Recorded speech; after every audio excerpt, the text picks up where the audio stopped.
আজ আমাদের একটা ডাক্তার নেই, একটা ইঞ্জিনিয়ার নেই, একটা পাইলট নেই। পাকিস্তানকে এমনি নমো নমো করে ওরা ভয় পায়। বাংলাদেশেরও উচিত ওদের মতো পারমাণবিক অন্তত এই অস্ত্রগুলো একটু মজুত করা। 54 বছর ওরা আমাদেরকে দাঁড়াতে দেয়নি এই উগ্রপন্থী হিন্দুরা। নবীজি নিজে বাড়ি ছিল খেড়ের, কলা কি খেজুরের পাতার, অথচ বাড়ির সামনে 9টা ঘোড়া বাঁধা থাকতো। কয়টা? ওগুলো খেলা করার জন্য। কিসের জন্য? তারা আমাদের কি আছে বলেন? পাকিস্তান ভারতের চাইতে মনে হয় কমপক্ষে 5 ডবল ছোট হবে। বাংলাদেশের চাইতে ভারত 29 ডবল, আর ভারত বাংলাদেশের চাইতে 3 ডবল। আপনি চিন্তা করতে পারেন, এতটুকু একটা দেশ ভারতের কাছে কি, অথচ ওদের নারী পুরুষ যে যেখানে আছে দেখেছেন জীবন একেবারে বনিয়ানুম মারসুস নিয়ে গেছে। বনিয়ানুম মারসুস মানে কি? সীসা গলা প্রাচীরের মতো। এই শুকর খাওয়া জাতি শেষ পর্যন্ত নমস্কার করতে বাধ্য হয়েছে। আমাদের কাছেও বাধ্য হবে। আরে ভাই, বাংলাদেশে যাতে অনেক ছোট দেশ আছে, এই যে নেপাল আছে, ভুটান আছে, মালদ্বীপ আছে, সিঙ্গাপুর বাংলাদেশের চাইতে একটা সাতক্ষীরা জেলার মতো হবে না। আমি কয়েকদিন আগে ছিলাম। সিঙ্গাপুর বাংলাদেশের চাইতে কমপক্ষে 64 গুণ ছোট। এই সাতক্ষীরা এদিকে ওদিকে 100 কিলো হবে না, আর সিঙ্গাপুর মাত্র এদিকে ওদিকে 42 কিলো। এতটুকু একটা দেশ, অথবা বিশ্বের অত তামাম দুনিয়া এখন 10 নম্বরে আছে। দেশ বড় হলেই সব হয়ে যাবে তা না, ভেতরে মাল থাকা লাগবে। আমারও মাল তৈরি করতে চাই। নবীজির বাড়ি ঘর ভালো না, ঘোড়া কয়টা, আর তরবারি জুলফিকার। আমাদের দেশকেও আমরা চাই এভাবে শক্তিশালী করতে। কাফেরদের সামনে আমরা মাথা নত করবো না। মাথা নত করতে হলে আল্লাহর সামনে। এক কথা বল না কেন? এই জন্য আমাদের যোগ্যতা অর্জন করা দরকার। ওয়ালান তারদা আনকাল ইয়াহুদ ওয়ালান নাসারা হাত্তা তাত্তাবিআ মিল্লাতাহুম। হে নবী, আপনি যতক্ষণ তাদের অনুসরণ না করবেন, তাদের ধর্ম না মানবেন, ততক্ষণ তারা আপনার উপরেও রাজি হবে না। এই জন্যে তার দেওয়ার আগে আল্লাহ লাং দিয়েছেন। মজারের আগে লান আসলে বাংলা অর্থ দাঁড়ায় জীবনেও হবে না। ওয়াকালাতিল ইয়াহুদু লাইসাতিন নাসারা ওয়াকালাতিল ইয়াহুদু। ইহুদিরা বলে এই পৃথিবীতে যারা খ্রিস্টান তারা কোনো ধর্মের উপরে নেই, কোনো পথেই নেই। খ্রিস্টান যারা আছে তারা একই কথা ওইভাবেই রিপিট করে। ইহুদি যারা, তারা কোনো ধর্মের উপরে কোনো রাস্তাই নেই। কি রাগ তাদের একে অপরের উপরে দেখেছেন, আবাহমান কাল থেকে চলছে। অথচ আমরা বাস্তবে দেখতে পাই কি, এই পৃথিবীতে যখন মুসলমান টাইট করার সময় আসে, ওরা কিন্তু সব এক হয়ে যায়। আমেরিকা কোরআন শরীফ মানে না, কোরআনের নিয়ম নীতি বিশ্বাসও করে না, কিন্তু সূরা নিসার 34 নাম্বার আয়াতটা দেখেন, আজ 236 বছর তারা মেনে চলছে। আল্লাহর ঘোষণা ছিল আর রিজালু কাওয়ামুনা আলান নিসা। এই পৃথিবীর ময়দানে পুরুষ, এদের এমন এমন কিছু আল্লাহ দিয়েছেন যেগুলো নেতৃত্ব দিতে কাজে লাগে। এদের কাছে রাত দিন নেই। এই রাত এখন 10:30 পার হয়ে গেছে। এই সময় যদি আমি হাফ প্যান্ট পরে কুষ্টিয়ায় যেতে চাই, হেঁটে পারবো না। কথা বলে না কেন? হয়তো অন্য কোনো কিছুর সমস্যা আসতে পারে।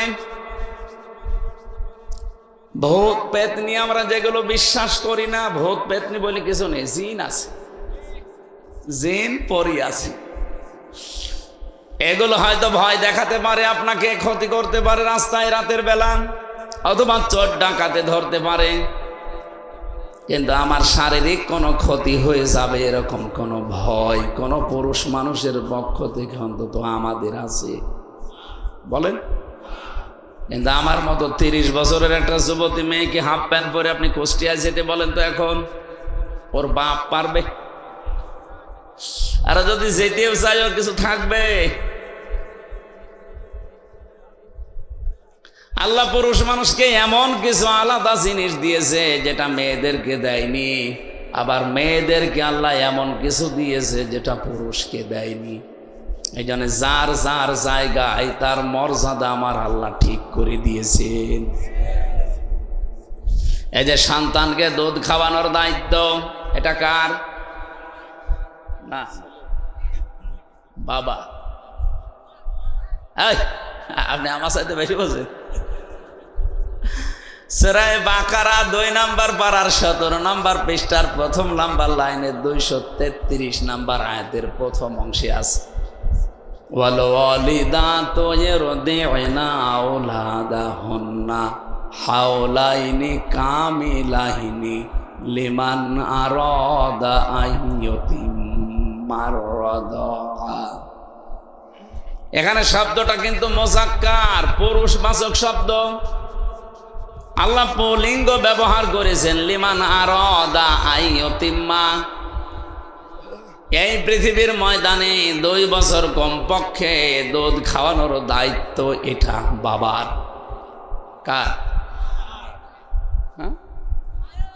না, আপনি আলেম, এরকম হলে তো আপনি আলেম,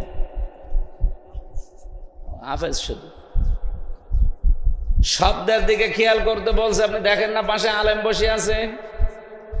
লিমান আরাদা আইয়ুতিম্মার রাদা, এ শব্দটা মুযাক্কার, পুরুষ শব্দ। দুধ খাওয়ানোর কথা বলে আল্লাহ পুরুষের নাম দিলেন কেন? পৃথিবীতে কোন পুরুষ দুধ খাওয়াতে পারে? আল্লাহর এই আয়াতটা মিথ্যা? না মানে আপনাকে ঠিক করে দেওয়া লাগবে বলে। এই জন্যই তাফসীর মাহফিলে আসতে হয়। এখানে বহু আলেম আছে হয়তো এভাবে ভেঙ্গে ভেঙ্গে পড়ে না, চিন্তা ভাবনা করে না আল্লাহ কেন পুরুষের নাম দিলেন, বাবার নাম দিলেন, মায়ের নাম দুধ খাওয়ানোর তালিকায় নেই। মা দায়িত্বটা পালন করে দেয় দয়া করে। কোনো মা যদি বলে যে না, সন্তানের এই দুধ খাওয়ার দায়িত্ব আমি নেব না, তার কোনো গুনাহ নেই। এটা দায়িত্বই বাবার, উনি দয়া করে পালন করে দেয়, উনি শুকরিয়া জানাবেন তাকে। এমনকি কোনো মা যদি এখন আওয়াজ তোলে যে এই সন্তানের দুধ আমি আর খাওয়াবো না, এটা বাবার, আমি যদি দুধ খাওয়িয়ে দেই তাহলে 5 লাখ টাকা দেওয়া লাগবে 2 বছরে, আপনাকে তাই দেওয়া লাগবে। আমার মনে হয় এটা মাইকে বলা ঠিক হইল না। আমার ছোট মেয়ের বয়স এখন 7 মাস। ম্যাডাম যদি এখন শুনে বলে যে হুজুর আসুক, আমি ধরা খেয়ে যাব না?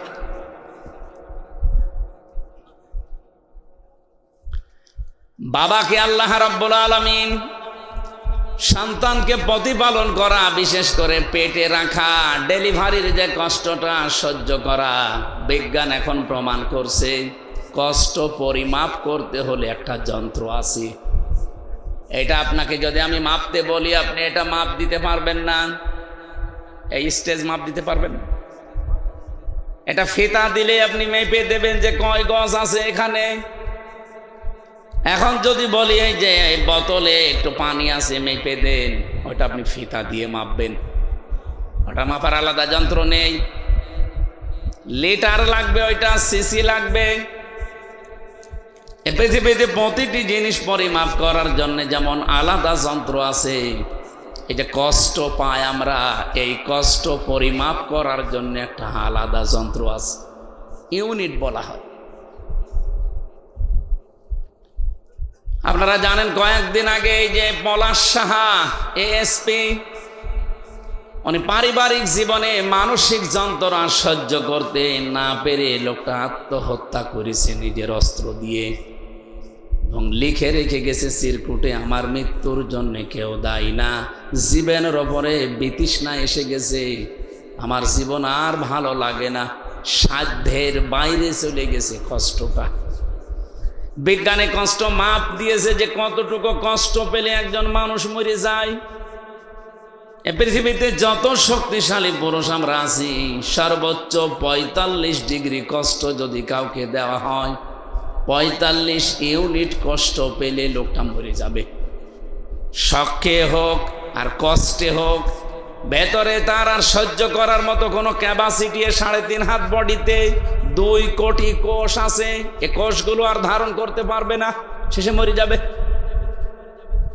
কিন্তু মেয়েদেরকে এই যে সন্তান জন্ম দেওয়ার সময় যে কষ্টটা তাদের সহ্য করা লাগে, বিজ্ঞান প্রমাণ করেছে এক একটা মায়ের ডেলিভারির সময় কষ্ট সহ্য করা লাগে 57 ইউনিট। পলাশ সাহা মরে গেছে 45 ইউনিটের ওপরে কষ্ট পেয়েছিল, শক খেয়েছিল, এই জন্য মরে গেছে। আর পারিবারিক জীবনের এখন সব কিছু বের হচ্ছে। আমার মনে হয় এখানে অনেকেই পলাশ সাহার স্ত্রী এবং মায়ের মতো মানুষ মহিলা প্যান্ডেলে আছে, এবং আমরা অনেকে পলাশের মতো আছি। আজ হাজারো পরিবারে মানুষ মানসিক যন্ত্রণায় রোগী হয়ে যাচ্ছে, এমনকি ধুকে ধুকে মরে যাচ্ছে। সম্মানিত মা বোনেরা যেখানে এসেছেন বসেছেন, শুধু নামাজ পড়া, রোজা রাখা, কালো বোরকা পরা আপনাদের ইবাদত না। শাশুড়ি যারা এসেছেন হাতে পায়ে ধরে বলছি, একটু স্যাক্রিফাইস করবেন পুত্রবধূটার জন্যে। আপনার পুত্রবধূ যদি ভালো থাকে আপনার ছেলে ভালো থাকবে। এক কথা বলেছেন। বউ যারা এসেছেন এই পৃথিবীতে সবচাইতে দামি একজন মানুষের কাছে, যেহেতু আল্লাহ রাসূলের পরে তার মা, এই জায়গায় আপনাকেও সেন্সিটিভ থাকা লাগবে। কিছু হলেই খালি স্বামীর কানে তুলে দেবেন, কিছু হলেই স্বামীর কানে তুলে দেবেন। আরে ভাই, সন্তান আমরা যা হই না কেন, পৃথিবীর যত খারাপ ছেলে হোক, দুনিয়ার সব ছেড়ে দেওয়ার মতো মন তার আছে। মার বাবাকে এসে জীবনও ছাড়তে চায় না, কিন্তু বাধ্য হওয়া লাগে অনেক ক্ষেত্রে। এই পৃথিবীতে এমন স্বামী নেই। এই কথা বলছেন এখন। এই জন্য যারা বসে আছেন মনে করেন আমি নামাজ পড়ি 5 ওয়াক্তের জায়গায় তাহাজ্জুদ মিলে 6 ওয়াক্ত, আমি রোজা রাখি, নফল রোজা মিলে কত রোজা, আমি পর্দায় থাকি, কালো বোরকা পরি, পর পুরুষের সাথে দেখা করি না, আমি জান্নাতে যাব না। মানে কে বলেছে আপনি জান্নাতে যাবেন? পারিবারিক জীবনে আপনি পুত্রবধূর উপর অত্যাচার করে আপনি অলরেডি জালেম হয়ে গেছেন। এরকম শাশুড়ি নেই? ছেলে যদি বৌমাকে একটু বেশি কেয়ার করে, একটু খেয়ালে রাখে, একটু ভালোবাসা বেশি দেয়, অনেক মা আছে সহ্য করতে পারে না, উল্টা পাল্টা কথা ছড়ায় যে আমার এই ছেলেটা বৌমা দখল করে নিয়েছে। ও মা, আপনার তো সেজদায় পড়ে থাকার কথা যে আপনার ছেলেটা অন্তত আপনার বৌমা নিয়ে ব্যস্ত আছে, অন্য কোনো মহিলার সাথে লাইন করে না, বলেন। আর আপনি উল্টাপাল্টা কথা ছড়ান। মেয়েদের এই ছোট মনের কারণে আমার মনে হয়, আমি যতটুকু এই 3-4 দিন ধরে দেখছি, এই মেয়েদের ছোট মনের কারণে এই পলাশ সাহা মরে গেছে। আপনি চিন্তা করতে পারেন, একজন বিসিএস ক্যাডার, এএসপির মর্যাদায় আছে বাংলাদেশে, তার কোন জিনিসের অভাব আছে আপনি বলেন? শুধু চোখ বন্ধ করলে প্রতিদিন 10-20 লাখ টাকা সে উপায় করতে পারে, শুধু চোখ বন্ধ করে রাখলে। এরকম একটা জায়গায় সে পৌঁছিয়েছে অলরেডি। একটা জেলার এসপির পরের দায়িত্বে তার, অথচ সে লোকটা নিজের অস্ত্র মাথায় লাগিয়ে নিজে বিদায় নিয়ে চলে যাওয়ার আগে লিখে গেল আমার মৃত্যুর জন্যে কেউ দায়ী না। এখন সব বের হচ্ছে যে দায়ী কে। আমি আশা করব মেয়েদের যে হিংস দিয়েছি, এত কষ্ট সহ্য হয় আপনাদের, তো পারিবারিক জীবনে এই ছোট মনের কারণে হাজারো স্বামী, হাজারো সন্তান আজ আমরা মানসিক রোগী হয়ে যাচ্ছি। এখানে মানসিক রোগী নেই বলেন? একবার আসছিলাম রাঙ্গামাটি জেলা থেকে, কমিটির লোক আমারে বলছে, হুজুর রাতের বেলা যখন আসেন সকালে আপনাকে আমরা বৃদ্ধাশ্রম দেখাবো। নিয়ে গেল, যে দেখি কলেজের এক অধ্যাপক, বিসিএস ক্যাডার, ওর মায়ের পায়ের কাছে বসে ওর মা ওকে বলছে, বাবা আমি যখন মারা যাব আমার এই মাথার উপরে যে ফ্যান আছে এই ফ্যানটা পাল্টিয়ে নতুন ফ্যান লাগিয়ে দিবা। ছেলেটা বলছে, মা তুমি তো মরেই যাবে, তখন আবার ফ্যান কি হবে? মা বলে, বাবা আজ 3 মাস আমাকে এখানে রেখে গিয়েছো, 3 মাসের ভেতরে আসো নাই, আজকে এসেছো খবর দেওয়ার কারণে যে ফ্যানটা আমার মাথার উপরে আছে, এটার ঘরে না। বহুবার এদেরকে বলেছি, এরা আমার কথাও শোনে না, কারণ যতটুকু টাকা দেওয়া হয় ততটুকু খেদমত পাওয়া যায়। যেহেতু টাকা পয়সা তুমি ওই পরিমাণ দাওনি, এই জন্য ওরা ওই পরিমাণ খেদমত সেবার দেয় না। কিন্তু আমার বিশ্বাস, তুমি আমার সাথে যা করলে, তোমার সন্তানও বড় হচ্ছে, কিছুদিন পরে তোমার এই জায়গায় রেখে যাবে। কিন্তু তোমার তো ফ্যান ছাড়া ঘুম হয় না। ছোটবেলা থেকেই আমি তোমাকে কি কষ্ট করে বাতাস দিয়ে ঠান্ডা করে আমি মানুষ করেছি, আমি জানি। এই জন্য তোমার আগাম কষ্টের কথা জানিয়ে দিলাম, ফ্যানটা পাল্টিয়ে দিও, তোমারই ভালো হবে। ওই অবস্থা বলতে বলতে দেখি লোকটার হাতের উপরে ওর মা মরে গেল। হাও মাও করে কাঁদছিল। আমারে দেখে বলছে, হুজুর আমার উপরে খারাপ ধারণা করবেন না, এ দোষ শুধু আমার না, এ দোষ আমার স্ত্রীর। আমার 2টা ছেলে মেয়ে আছে। বারবার স্ত্রী আমাকে বলে, বুড়ি যদি বাড়ি থাকে আমি তোমার ভাত খাবো না, হয় একে রাখবা না আমারে রাখবা। শেষ পর্যন্ত আমি আর সহ্য করতে না পেরে 3 মাস আগে রেখে গিয়েছিলাম। বাবা আমার প্রায় 10-12 বছর আগে মারা গেছে। আজকে আমার হাতের ওপরে মাটা মারা গেল। পৃথিবীতে এখন আমাকে নাম ধরে ঢাকার মতো আর কেউ নেই। সাতক্ষীরাবাসী, আমার তো মনে হয় শুধু কলেজের অধ্যাপক না, এখানে অনেক স্বামী আমরা ঠিক ওই রকম অসহায় বসে আছি। সম্মানিত মা বোনেরা, আমি আশা করছি আপনারা মনটা একটু ন্যারো মাইন্ডের করবেন না, ব্রড মাইন্ডের উদার করবেন। একটু ছাড় দেওয়ার মন মানসিকতা তৈরি করেন। দেখবেন পরিবারটা, আরে ভাই না খেয়ে তো কেউ মরে যায় না, শুধুমাত্র আপনার এই ছোট মনের কারণে অসুস্থ হয়ে আমরা কবরের দিকে চলে যাই।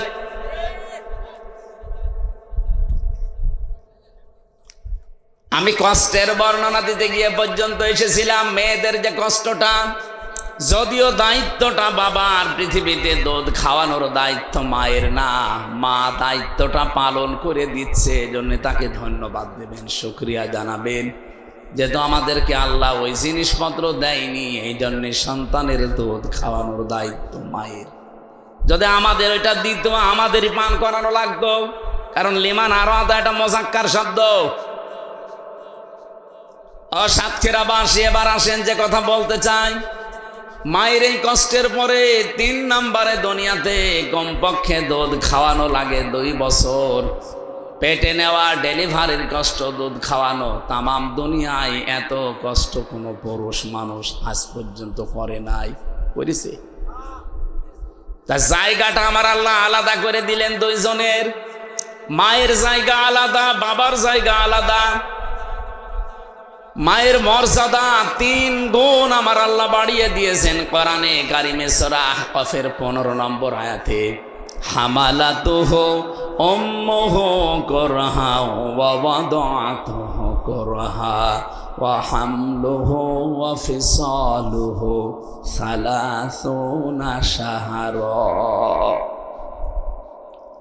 এখানে 3টা কষ্টের কথা আছে। তোমার মা তোমাকে কষ্টের মনে কষ্ট সহ্য করে পেটে বহন করেছে, ডেলিভারির কষ্ট সহ্য করেছে, এমনকি 30 মাস, কি 24 মাস পর্যন্ত তোমাকে পেটে নেওয়া আর দুধ খাওয়ানো, এগুলো মেলে প্রায় 30 মাস তোমার পেছনে শ্রম দিয়েছে। সালা সোনা সাহার 30 মাস। আমি যে কথা এখান থেকে আপনাদেরকে শিক্ষা দিতে চাই, এটা যে রেকর্ড হচ্ছে সারা বাংলাদেশে কালকে যাবে। জায়গা যেহেতু আলাদা, ক্ষেত্রটা আল্লাহ আলাদা করে দিয়েছেন, এই জন্য দায়িত্ব আমাদের আলাদা আলাদা। আমেরিকা কোরআন বিশ্বাস করে না, নবীজিকে বিশ্বাস করে না, ওরা প্রকাশ্য শত্রু মনে করে। কিন্তু দেখেছেন কোরআনের আয়াত থেকে এই শিক্ষাটা আজ 236 বছর ওরা মেনে চলছে। এই জন্য ওরা দাঁড়িয়ে গেছে, অন্তত অর্থনৈতিকভাবে ওরা দাঁড়িয়ে আছে, সামরিকভাবে দাঁড়িয়ে আছে, বিশ্বের মানচিত্রে আজ তারা মোড়ল। আর আমরা মুসলমানের আছে যেখানে আছি দেখেন, দাঁড়ানো দূরের কথা, উঠে বসতেও পারি নাই। তামাম পৃথিবীতে সবচাইতে বেশি নিগৃহীত, সবচাইতে বেশি অপমানিত, অপদস্থ, না খেয়ে থাকার তালিকায় যাদের নাম, তারা মুসলমান। কারণ নেতৃত্বের জায়গাটা যেখানে যাকে দরকার ওই জায়গায় আল্লাহর নিয়ম রাসূলের নিয়মটা আমরা মানি নাই। এই আয়াতের পক্ষে একটা হাদিস পেয়েছি, আল্লাহর নবী বলেন লা ইফলিহা কওমুন আল্লাহু আমরহুম ইমরাতুন, বুখারী শরীফের হাদিস। বলেন ওই জাতি কখনো সফল হচ্ছে না, হবে না, যেই জাতি তার নেতৃত্বের দায়িত্ব কোনো মহিলাকে দিয়েছে। ৫৪ বছর এই দেশটা স্বাধীন হয়েছে, বলেন তো দায়িত্বে যারা ছিল মহিলা বেশি না পুরুষ? আমরা দাঁড়াবো কি করে? আপনি কোরআনের বাইরে নিয়ম মেনে, হাদিসের বাইরে নিয়ম মেনে জীবনেও দাঁড়াতে পারবেন না। আমেরিকা কোরআনের নিয়ম মেনে দাঁড়িয়েছে, যদিও বিশ্বাস করে না। হ্যাঁ, মেয়েদের যে সম্মান মর্যাদা, এ পৃথিবীতে যত রহমত আল্লাহ দিয়েছেন, 1 নাম্বার রহমতের নাম হচ্ছে কোরআন, 2 নাম্বার রহমতের নাম নবী মুহাম্মদুর রাসূলুল্লাহ, 3 নাম্বার রহমতের নাম এসেছে মেয়ে লোকের, তার মানে মা। সুবহানাল্লাহ বলতে পারেন? এ মায়ের পেট থেকে যারা আমরা আসি, নারী হোক আর পুরুষ হোক, হাদিস বলছে কোন পুরুষ মানুষ যদি মায়ের পেট থেকে ঘরে আসে, ওই ঘরে রহমতের ফেরেশতা আসে, কথা কোরআন হাদিসে নেই। আছে? নেই। কিন্তু কোন মেয়ে যদি আসে, সঙ্গে সঙ্গে 4 জন রহমতের ফেরেশতা আল্লাহ পাঠিয়ে দেয়। 4 জন এসে এই মেয়েটার মাথার উপরে হাত বোলাতে থাকে, ডাক দিয়ে বলে দুর্বল দেহটা একটা দুর্বল দেহ থেকে বের হয়ে এসেছে। এই মেয়েটার উপরে যারা 3টা দায়িত্ব পালন করবে, 1 নাম্বারে তাকে ভালোবাসবে, 2 নাম্বারে তাকে শিক্ষা দিয়ে তার পেছনে খরচ করবে, 3 নাম্বারে তাকে সৎ পাত্র দেখে পাত্রস্থ করবে, কিয়ামত পর্যন্ত আল্লাহর রহমত তার সাথে থাকবে। কথাটা আপনি একটু খেয়াল করেন, আল্লাহর নবী কিন্তু বলেন নাই যে মরণ পর্যন্ত তার সাথে আল্লাহর রহমত থাকবে না। ইলা ইয়াউমিল কিয়ামাহ, কিয়ামতের ময়দানেও যদি এই মেয়ের, এই কন্যার, এই বোনের যারা দায়িত্বে আছে, এই গার্জিয়ানরা বিপদে পড়ে যায়, এই মেয়ে লোকটার কারণে কিয়ামত পর্যন্ত আল্লাহ বাঁচিয়ে দেবে। আপনার 10টা ছেলে আছে, আপনি বেঁচে যাবেন এমন কথা নেই। একটা মেয়ে হলে আপনি একটা জান্নাতের অধিকারী। সুবহানাল্লাহ বলতে পারেন না? কথাটা শুনতে যত সহজ মনে হচ্ছে, বিষয়টা অত সহজ না। নবীজির কথা যেহেতু জীবনে মিথ্যা হবে না, একটা মেয়ে যার আছে আর এই 3টা দায়িত্ব যার পালন করা হচ্ছে, আপনি বিশ্বাস করতে পারেন আপনি একটা জান্নাতের অধিকারী। যার 2টা মেয়ে আছে সে 2টা জান্নাতের অধিকারী। যার 3টা মেয়ে আছে, নবীজি বলেন তাকে 3টা জান্নাত আল্লাহ দিয়ে দেবে, কোনো সন্দেহ নেই। এই 3টা মেয়েকে যদি আবার স্পেশাল ভাবে এই 3টা দায়িত্বই সঠিক সুচারুরূপে পালন করতে পারে, আর একটা স্পেশাল মর্যাদা, এই কিয়ামতের দিন ওই লোকটার আমি নবী পাশাপাশি এভাবে জান্নাতে থাকবো। মেয়ে যাদের আছে খুশি হন, শুকরিয়া আদায় করেন। আল্লাহ পাকের কথাই ছিল দুনিয়াতে 4টা জিনিস দিলে আমি খুশি, কিন্তু আমার বান্দারা নারাজ। তার ভেতরে 1 নাম্বার কন্যা। বলেন বলেন, এই জন্য মেয়ে লোক হলে আপনি রাগ করবেন না। হযরত ওমর বলেন যে বাড়িতে একটা মেয়ে আছে, ওই বাড়িতে জান্নাতের একটা টুকরা আছে। যে বাড়িতে পুরুষ আছে, ও বাড়িতে জান্নাতের টুকরা আছে, কথা আছে। মেয়ে লোক যাদের আছে, মেয়ে কন্যা অনেক দামি জিনিস, তাকে এই আদবগুলো, শিক্ষাগুলো আমরা দিতে পারি না।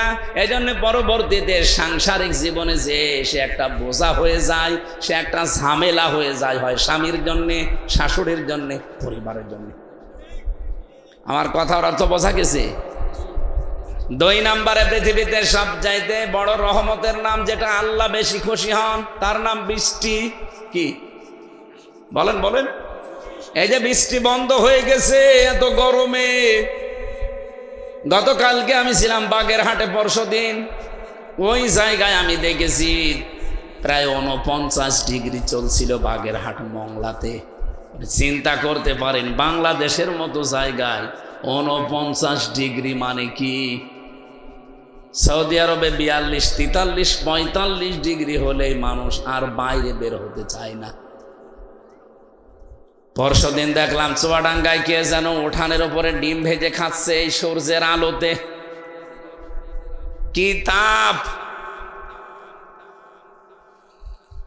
আল্লাহ রাব্বুল আলামিন বলেন, পৃথিবী যখন গরম হয়ে যায়, অস-সামাই যাতির রাজি'i ওয়াল আরদি যাতিস সাদি'i ইন্নাহু লাকাউলুন ফাসল ওয়া মা হুয়া বিল হাযলি। ওই আকাশের কসম, যে আকাশ পানি ধরে আছে, বৃষ্টি ধারণ করে আছে, ওই আকাশের কসম, এবং জমিনের কসম, যে জমিন বৃষ্টির পানিগুলো নিজের বুকের ভেতরে নিয়ে রেখেছে। আকাশ যদি বলতো না এই পানি আমি নেব না, ছেড়ে দিলাম, জমিন যদি বলতো না আমি বুকের ভেতরে এগুলো রাখবো না, উগরিয়ে দিলাম, জমিনে বসবাস করা আমাদের জন্য বড় কঠোর হয়ে যেত। মাঝে মাঝে নিতে চায় না, যখন দেখেন না বন্যা চলে আসে। এই সাগর থেকে হালকা সুন্দরবন এলাকা থেকে একটু যদি জলোচ্ছ্বাস কয়েক হাত উঁচা হয়ে আসে, আমার মনে হয় আশপাশ জেলাগুলো সব পানির নিচে চলে যাবে। আল্লাহ পাক বলেন, বৃষ্টি এটা আমার রহমত, আকাশ থেকে আমি আল্লাহ এটা নাজিল করি, এটা আমি দিলে খুশি হয়। কিন্তু বহু মানুষ আছে এটা পেলেও নারাজ হয়ে যায়। 3 নম্বরে আমি বেশি আল্লাহ দিলে খুশি হয় রোগ ব্যাধি। কি? কিন্তু আমরা নারাজ। আরে ভাই, রোগ ব্যাধি আপনি বোঝেন? এই পৃথিবীতে যত রহমত আল্লাহ ভালোবাসে যা, তার ভেতরে রোগ ব্যাধি একটা। আল্লাহ চায় আপনি যেন নিষ্পাপ হয়ে তার কাছে হাজিরা দেন। যেভাবে নিষ্পাপ বানিয়ে আল্লাহ পাঠিয়েছিলেন আপনাকে, ওইভাবে করে নিতে চাই। এই জন্য দুনিয়ায় কোনো ছোটখাটো অপরাধ হয়ে গেলে রোগ ব্যাধি, রোগ শোক দিয়ে ওগুলো পুরাটা পরিষ্কার করে আপনাকে নিতে চায়। এই জন্য ইমানদারের যদি জ্বর হয় তার গুনাহ মাফ হয়, ও যদি হোঁচট খেয়ে পড়েও যায় তার গুনাহ মাফ হয়। সুবহানাল্লাহ বলতে পারেন নাই? যাদের রোগ শোক হয় রাগ করবেন না, আল্লাহর উপরে বিরক্তও হবেন না। আরে ভাই, দুনিয়ার এই ছোট্ট জীবনে যা হয় হয়ে যাক, আমার বিশাল জীবন পড়ে আছে যার শুরু হবে কোনোদিন শেষ নেই। 4 নম্বরে আল্লাহ সবচাইতে বেশি ভালোবাসে ওই জিনিস, তার নাম মেহমান। কি বললাম? মেহমান পাঠালে আল্লাহ খুশি হয়। আর আমরা 4টা জিনিস আল্লাহর নবী বলেন, এই পৃথিবীতে আমার আল্লাহ বেজার হয় কিন্তু মানুষ খুশি হয়। তার 1 নম্বরে যৌতুক। এলাকায় তো নেই। যৌতুকের টাকা খাওয়ার পায়খানা খাওয়া সমান কথা না। না, পায়খানা খেলে একটা গোনা হবে, কবিরা গোনা। আর যৌতুকের টাকা যদি কেউ নেন 2টা গোনা হবে। 1 নম্বরে জুলুমের গোনা, 2 নম্বরে কবিরা গোনা। যে 99টা কবিরা গোনার তালিকা আছে, যৌতুক তার ভেতরে 1 নম্বরে। এটা হিন্দুদের জীবন থেকে এসেছে, ওদের ধর্মীয় রীতিনীতি। সাতক্ষীরাবাসী মুসলমান আমরা এখানে বেশি, সুতরাং আজকে থেকে আপনি নামাজ যারা পড়েন, আল্লাহ রাসূল বিশ্বাস করেন, তাওবা করেন যে জীবনে কোনোদিন আর আত্মীয় স্বজনের ভেতরে যৌতুক থাকলে আমি ওখানে নেই। যৌতুক থাকলে সে নিজের আপন ভাইয়ের মেয়ের বিয়ে হোক আপনি বাদ দিয়ে দেবেন। যেভাবেই হোক এই যৌতুক প্রথা তুলে দেওয়া লাগবে। এটার জন্য যারা সামাজিকভাবে, পারিবারিকভাবে, রাষ্ট্রীয়ভাবে চিন্তা ভাবনা করবে, কারণ সবচাইতে বেশি নারাজ আল্লাহ যৌতুক নিলে হয়ে যায়, আর সবচাইতে বেশি খুশি হই আমরা এই যৌতুক পেলে। না এলাকায় যৌতুক নেই? যৌতুকের টাকা নিয়েছেন কারা কারা? হাত তোলেন তো। আন্দাজে বললেন যে আছে। আমি তো জানি সাতক্ষীরা এসব নেই।